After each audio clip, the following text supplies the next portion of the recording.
করলাম। বলতেছে মা এই যে এরা তিনজন তোমার বিবাহের সাক্ষী, তারে কি তুমি মানো? আলহামদুলিল্লাহ। বললো আব্বা আমার বিবাহের উকিল আমি ইনাকে নিযুক্ত করে নিলাম। নবী আমারে তখন বিবাহ পড়াইয়া দিল। তাহলে বাগের নাম সেই দিন কি রাখলো? আল্লাহর বাগ শেরে আলী, এই নাম দুরিয়া ফাতিমার সঙ্গে বিয়া দিল। আরে মাত্র সেই দিন মহারানা নবী কত বাঁধলো তাও বাকি। নবীর কোনো টাকা ছিল না, পয়সা ছিল না ঘরে। নবী তখন 10 দিরহাম দিয়ে তারে এবার মহারানা বাঁধলেন। 1 দিরহাম হয় 1 সিকির ওজন, 10 দিরহাম 10 সিকে 2.5 টাকা মহারানা বাঁধলেন। নবী আমার মহারানা বাঁধল, সে হলো বাকি রে।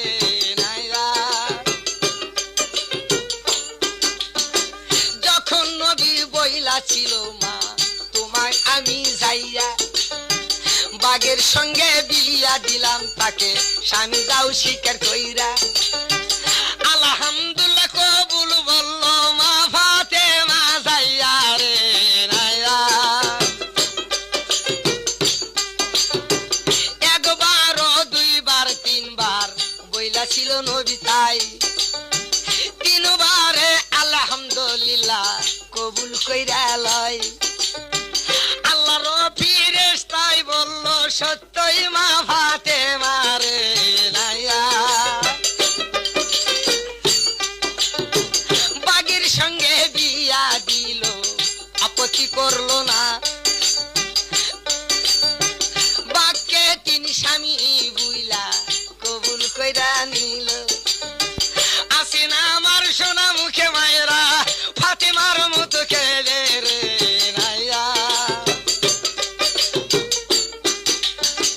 নবী আমার চইলে গয় আসলো বাগের কাছে, তাই বাগের ভাই গো জবান নাই, তার কবুল কে করলো তাই। আল্লাহ বাগের জবান সেই দিন দিল রে ছুটি রে নাইয়া।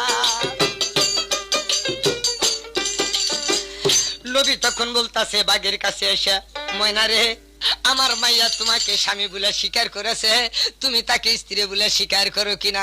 আল্লাহ বাগের জবান ছুটে দিল। আলহামদুলিল্লাহ বাগ কবুল করলো।